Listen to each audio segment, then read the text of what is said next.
Conectando. Conexión Segura, el podcast de SET Latinoamérica, tu enlace directo con el mundo de la ciberseguridad. Bienvenidos y bienvenidas a un nuevo episodio de Conexión Segura. Mi nombre es Cristian Alibravo y estoy con los ya habituales Juan Arán y Sonia Domínguez Weisbrod, pero también hoy nos acompaña parte del equipo de SET Latinoamérica del área de investigación. Puntualmente estamos con Martina López y Mario Micucci, que claramente son las personas idóneas para que nos acompañen en el episodio de hoy, donde vamos a consultarles acerca de un tipo de malware en particular y la relación que tiene con América Latina en el último tiempo. Así que nada, primero agradecer y saludar a Mario y a Martu que nos acompañan hoy. ¿Cómo están? ¿Qué tal, Cris? ¿Cómo estás? Muchas gracias por la bienvenida y gracias también por la invitación. Siempre es un gusto para nosotros de parte del Labo volver a participar en el podcast. ¿Qué tal a todos? Como dice Martu, muchas gracias por la invitación y bueno, espero que sea de provecho para todos este encuentro. Bueno, muchas gracias. Obviamente también quiero saludar y dar la palabra a Juan y a Sony para que nos cuenten un poco de qué va a ir este episodio puntualmente. ¿Cómo están, Juan, Sony? Hola Cris, hola Sony. Aprovecho también para saludar a Mario y a Martina. Y bueno, a modo de adelanto, comentarles que en la primera sección de hoy vamos a compartir algunos detalles de una campaña que apuntó a blancos específicos en México y otros países de América Latina, en la cual estuvieron intentando distribuir un conocido troyano de acceso remoto llamado Agent Tesla. Y bueno, y después vamos a profundizar un poco más con Mario y con Martina en los detalles de lo que fue esta campaña. Hola, ¿qué tal? Para mí es un gusto saludarlos, a mis compañeros, a nuestros especialistas invitados que son profesionales realmente de lujo de la industria y nos enriquece mucho su participación y por supuesto a nuestra audiencia que nos acompaña en cada episodio. En esta oportunidad, luego de analizar los detalles de esta campaña que recién nos anticipaba Juan, estaremos hablando de las similitudes que hay entre este tipo de campañas y qué es lo que pueden hacer las empresas para protegerse. Muy bien, antes de comenzar entonces, quiero recordar que a quienes nos estén escuchando esta vez, que en la descripción del episodio van a encontrar un enlace donde pueden contarnos qué otros temas les gustaría que abordemos en los próximos episodios y desde ya agradecemos a quienes ya nos fueron dejando sus ideas y sus sugerencias. Así que, sin más dilaciones, comenzamos con la primera sección del episodio. Para más información sobre el episodio de hoy, visita nuestro sitio web eset.com/latam. También puedes visitar nuestro blog sobre ciberseguridad, welivesecurity.com/la-es. Conexión Segura, el podcast de SET Latinoamérica y tu enlace directo con el mundo de la ciberseguridad. El equipo de investigación de SET Latinoamérica descubrió en marzo de este año una campaña de malware que apuntaba a varios países de la región, la cual intentaba distribuir un troyano de acceso remoto a través de correos electrónicos especialmente dirigidos. De hecho, en algunos de estos correos se observa que los cibercriminales suplantaron la identidad de una empresa mundialmente conocida que se dedica al envío de mensajería y paquetería. ¿Cuál era el objetivo? Infectar a las víctimas con el malware Agent Tesla, el cual permite a los atacantes realizar distintas acciones en el equipo infectado, ya sea robar contraseñas, como realizar capturas de pantalla para luego enviar esa información a los servidores de los cibercriminales. Aprovechando que están Martu y Mario hoy, en primer lugar queremos consultarles cómo descubrieron esta campaña que se denominó Operación Guinea Pig. Lo que primero nos llamó la atención de parte del equipo de investigación de SET en Latinoamérica fue un registro de picos muy grandes de actividad de una amenaza en particular, que si bien es detectada por SET con un nombre relativamente genérico, no es nada más y nada menos que un downloader llamado Agent, en donde comprendemos un downloader como una amenaza que se encarga de después descargar otras amenazas. Sí es cierto que esta focalización en países específicos, México liderando el ranking, y también esta idea de picos de actividad muy disparados, nos hizo dar una idea de que algo extraño estaba sucediendo en materia de detección de esta amenaza en particular. Desde allí partimos y profundizando, descubrimos que no era simplemente una amenaza genérica, sino una campaña compleja que incluía, entre otras cosas, y como bien mencionó Chris anteriormente, el código malicioso Agent Tesla, un troyano acceso remoto o RAT, que se vende por unos pocos centavos en la Deep Web y que además tenía ciertas modificaciones de código por parte de los atacantes para, entre otras cosas, evadir detecciones de soluciones de seguridad. En los últimos años, Martu, Mario, han descubierto y analizado varias campañas que apuntaron a países de la región en las que los grupos criminales utilizaban este tipo de malware con fines de espionaje, ya sea para atacar empresas u organismos gubernamentales. No me quiero adelantar mucho porque esto vamos a hablar un poquito más adelante. Lo que sí quiero consultarles es cómo fue el proceso de infección de esta campaña. ¿Tuvo algo en particular que la diferenciara de las que hayan estudiado o analizado anteriormente? A buenas y a primeras, y hablando un poco velozmente, el proceso de infección parece ser bastante similar, en el sentido de suplantar una organización conocida mundialmente para llamar la atención de un receptor de un correo electrónico que contenía la amenaza, en donde el código malicioso se encontraba no bajo ningún enlace, como quizás estamos un poco acostumbrados a ver, sino adjunto en el mismo correo, compactado como un archivo comprimido, en donde la misma amenaza, dentro de esta carpeta comprimida, se encontraba en formato ejecutable. Sin embargo, una de las características quizás más relevantes cuando hablamos del proceso de infección era que el ejecutable no se presentaba como tal, como un ejecutable de Windows común con la terminación .exe, sino que fingía ser una imagen, colocando una extensión falsa, un .jpg, antes de la terminación para poder intentar engañar al usuario y que no se dé cuenta de efectivamente cuál era la terminación final. Ese ejecutable, como mencionamos anteriormente, no contenía a la amenaza en sí, algo que puede ser muy útil del lado cibercriminal para evadir, por ejemplo, los controles de seguridad de las cuentas de correos electrónicos, sino que luego la descargaba de Internet. Entonces, vemos un proceso de infección un tanto complejo, no tan de un paso y no tan evitable, digamos, por medidas de ciberseguridad a la hora de recibir el correo, sino que la amenaza llega al dispositivo luego de que la víctima ejecute este archivo. Perfecto. Y Martu, recién hablamos del malware Agent Tesla. Para que todos estemos en la misma página, ¿qué característica nos puede mencionar de este malware como para identificarlo y saber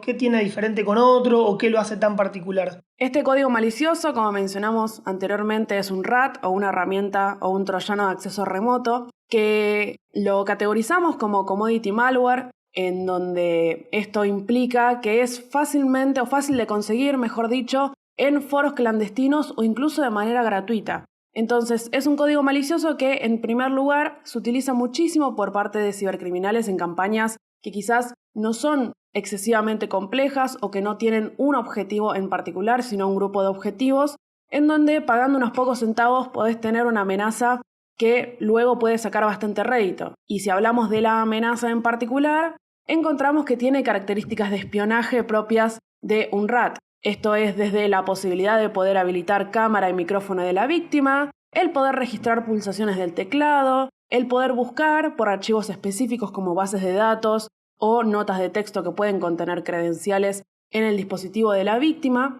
Y también, ya quizás yendo un poco más a lo que es la parte técnica, utilizando técnicas un poco más complejas para poder quedarse en el dispositivo de la víctima, como es la inyección en un proceso legítimo. En quizás palabras más sencillas, la amenaza agarra un proceso que no tiene nada de malicioso y logra inyectar el código para que funcione a la par o adentro del mismo en la computadora de la víctima.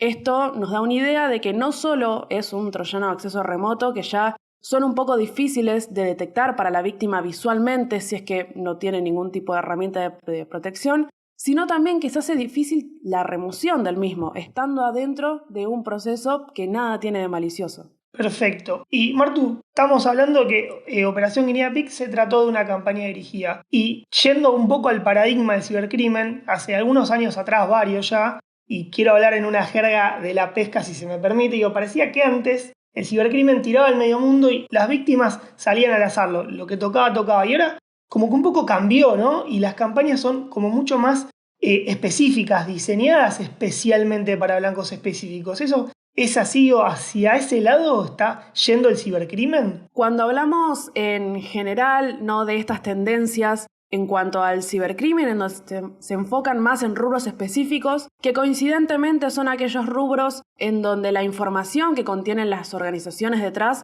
son muy valiosas, léase gubernamentales, de salud, petroleras, de construcción y muchísimas más. Y aquí es donde vemos la famosa frase que corre en seguridad informática que dice que la información es el oro de este siglo, ¿no? El peso que hoy tiene el robo de información, robo de credenciales, cualquier tipo de sustracción de información de este tipo de objetivos, de blancos, saben los cibercriminales cuánto valen y también lo que podrían llegar a hacer con ellos, desde la extorsión, la venta de estos datos robados y mucho más. Sin embargo, existe quizás la otra cara de la moneda, o no tanto la otra cara de la moneda, quizás la otra cara del cubo, porque es cierto que no solo hay dos, en donde encontramos el cibercrimen de un poco más a menor escala, este que nunca se va a ir, el típico troyano que viene escondido detrás de quizás un programa craqueado o el phishing que va dirigido a cualquier persona en general, con lo cual, si bien estas son características que nos dan a entender cómo se están comportando las campañas de alto nivel o dirigidas, que se aprovechan también de la idea del mínimo esfuerzo y el máximo rédito, pero no nos podemos olvidar, sin embargo, de las amenazas que llegan, obviamente, y van a seguir llegando al usuario común.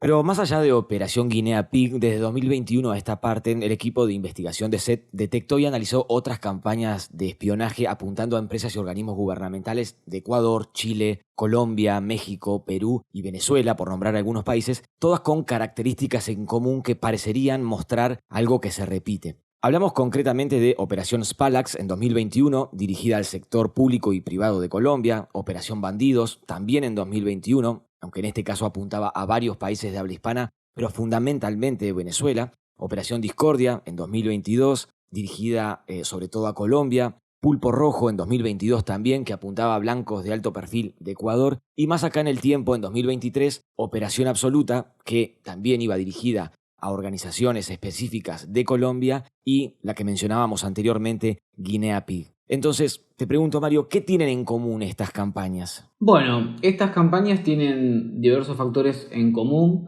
pero en principio el más relevante es que estamos hablando de campañas dirigidas, ¿sí? Este tipo de campañas se llevan a cabo a partir de técnicas de ingeniería social bastante especializadas, ¿sí? Ya no hablamos del tradicional phishing, como era hace una década atrás, sino que estamos hablando de spear phishing, ¿sí? Que, bueno, hace referencia a técnicas dirigidas de correo, ¿no?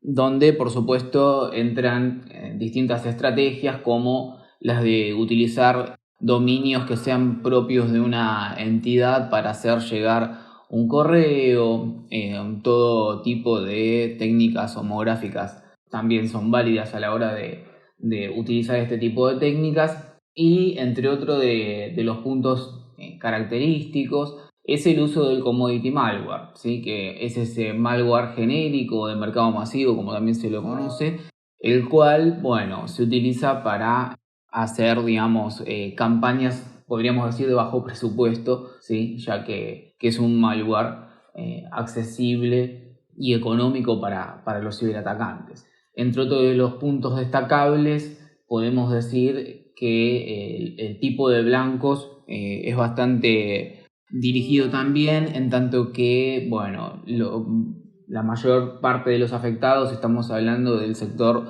de gobierno de distintos países, como de industrias de diversos rubros, y con un acento importante en aquellas que refieren a lo que son las infraestructuras críticas, como también se les conoce, ¿no? Y bueno, como uno de los puntos también no menos destacables y que hace a las características generales es el objetivo, ¿no? De estos ciberataques, en donde se ve una fuerte presencia de lo que es el espionaje, ¿sí? Como hablaba Martu hace minutos atrás, esto hace referencia al valor de la información, ¿sí? Lo importante que es para los ciberatacantes hacerse de información de los objetivos para después vender en distintos sectores que, bueno, muchas veces están relacionados con eso que conocemos como la Deep Web o no, pero lo cierto es que el espionaje tiene una gran presencia y bueno, podríamos también decir que el universo ransomware tiene otra gran presencia. Creo que todos estamos al tanto, ¿no? de cómo funciona el ransomware, pero básicamente estamos hablando de ciberataques con características de extorsión. La verdad que es muy interesante esto que mencionás del espionaje como modelo de negocio, un poco saliendo del estereotipo, ¿no? de espionaje como vemos en las películas quizás, o de algo más entre estados o entre países, digamos. Así que bueno, es interesante ver cómo quizás los objetivos van a la información pensando en el poder de reventa.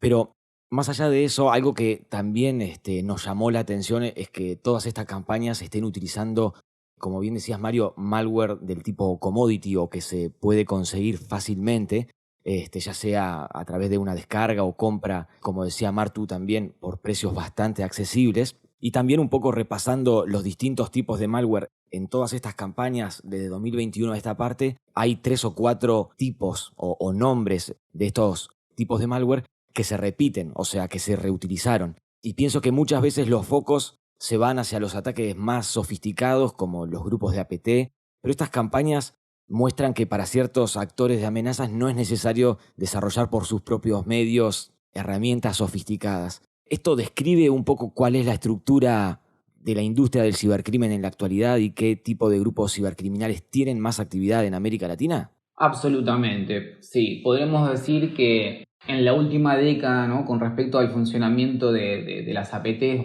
básicamente ha habido un cambio radical, sobre todo en la motivación por parte de los cibercriminales, donde, bueno, se pone en el centro el espionaje, por un lado, el ciberactivismo, el ransomware y los robos de datos personales, ¿no? De alguna manera, estas son las puntas que nos marcan, bueno, la actualidad, ¿sí? de la industria del cibercrimen, con respecto sobre todo a lo que era hace una década, en donde las motivaciones estaban puestas en otro lado y también, bueno, las técnicas que se utilizaban, ¿no es cierto? Hace una década atrás hablábamos en que los cibercriminales aprovechaban la explotación de la vulnerabilidad de algún sistema y no mucho más, y hoy vemos que hay campañas organizadas para distribuir código malicioso y poder llegar a efectuar este tipo de actividades que acabamos de mencionar, ¿no? Y hace 2 o 3 años se hablaba un poco de la importante actividad que tenían los troyanos bancarios en América Latina, con varias campañas en la región que utilizaban familias de malware que tenían puntos en común, un poco como vemos ahora, ¿no? Pero me refiero a lo que eran troyanos bancarios como Amavaldo, Casbaneiro, Grandoreiro o Mecotio, por nombrar algunos, pero me acuerdo que la lista era bastante más extensa. ¿Estos tipos de malware siguen actualmente teniendo la misma actividad en la región?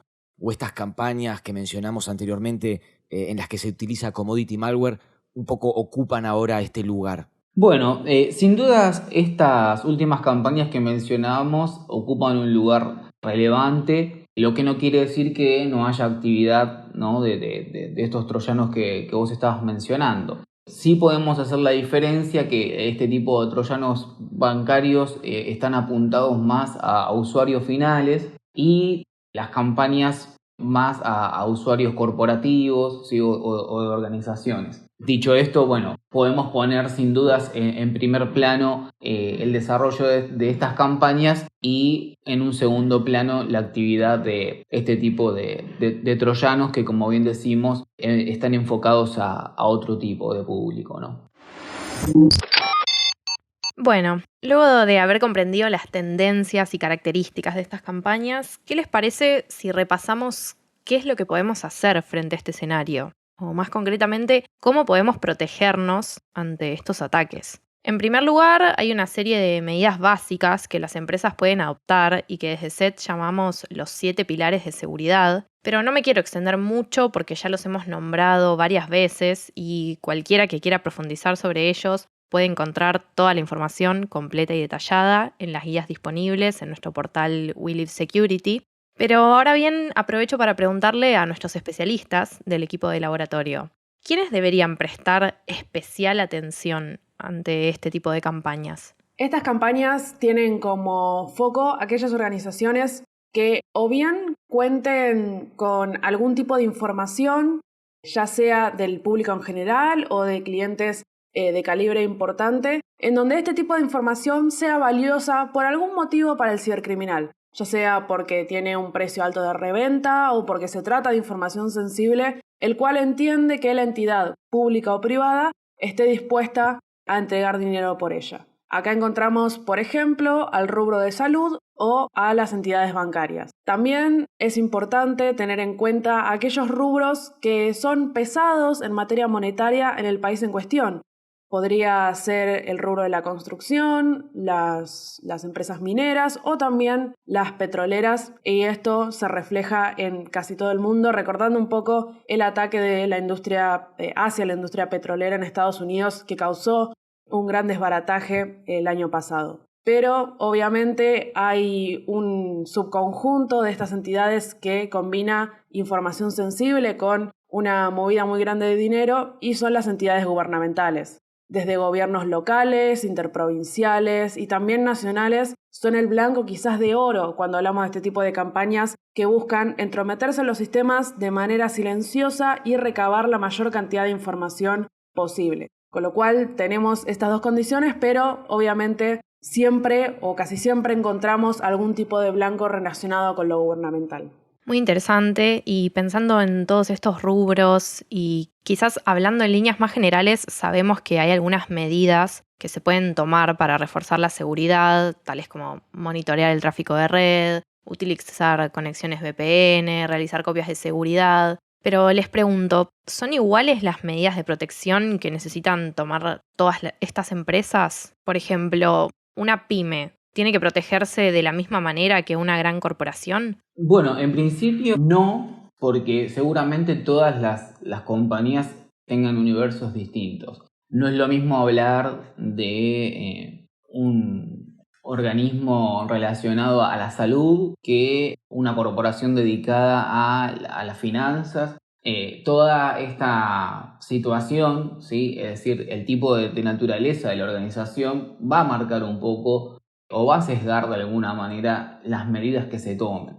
Lo que no quiere decir que haya factores comunes, y el factor común está en la mentalidad. Si bien es cierto, las compañías deben tomar distintas medidas porque deben tomar medidas en base a un análisis de riesgo propio de su naturaleza, sí, la mentalidad que se debe tener a la hora de hablar de seguridad es la misma, ¿no? En esto me refiero a estar concientizados, ¿sí?, de cómo funciona el mundo del cibercrimen, concientizados en poner el suficiente presupuesto en sus organizaciones, y un factor que es destacable, el de la concientización en los usuarios, ¿no? Anteriormente analizábamos diversas campañas en donde el punto de partida siempre era un correo electrónico, ¿no? Siempre era un phishing. Ya sea phishing tradicional, spear phishing, pero siempre vemos que el punto de partida es un correo electrónico que recibe un usuario. Y esto nos habla, bueno, de la necesidad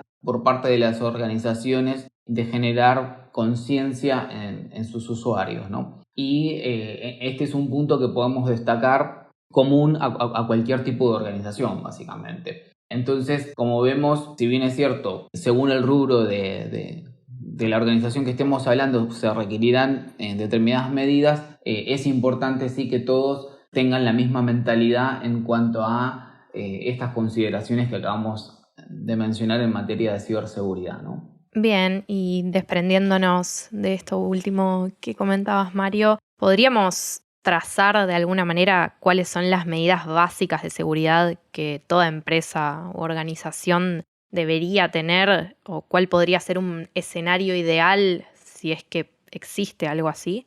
Las medidas básicas es hablar en términos bastante genéricos, ¿no? Pero de alguna manera estas medidas salen a partir de un análisis de riesgo, ¿no? Cuando se hace un análisis de riesgo en una organización, este se hace en base a lo que en seguridad se conoce, ¿no?, como la tríada que compone la confidencialidad, la integridad, ¿no?, y la disponibilidad de los datos. Siempre que se hace un análisis de riesgo, se lo hace contemplando estos pilares de la seguridad, y bueno, a partir de allí es que saldrá la necesidad de incorporar determinadas tecnologías, la necesidad de capacitar a a determinado personal, etcétera, ¿no? Así que podemos poner como básico que las organizaciones realicen, ¿sí?, sobre sus infraestructuras análisis de riesgo y sean consecuentes con ellos, ¿no? Porque se da muchas veces la situación que los análisis de riesgo quedan después abajo del escritorio y no se les da un seguimiento en el tiempo, lo cual, bueno, desestima todo ese trabajo que se hace en un comienzo. Entonces, no se trata simplemente de hacer un análisis de riesgo, sino de ser consecuente con el mismo en el tiempo, ¿no?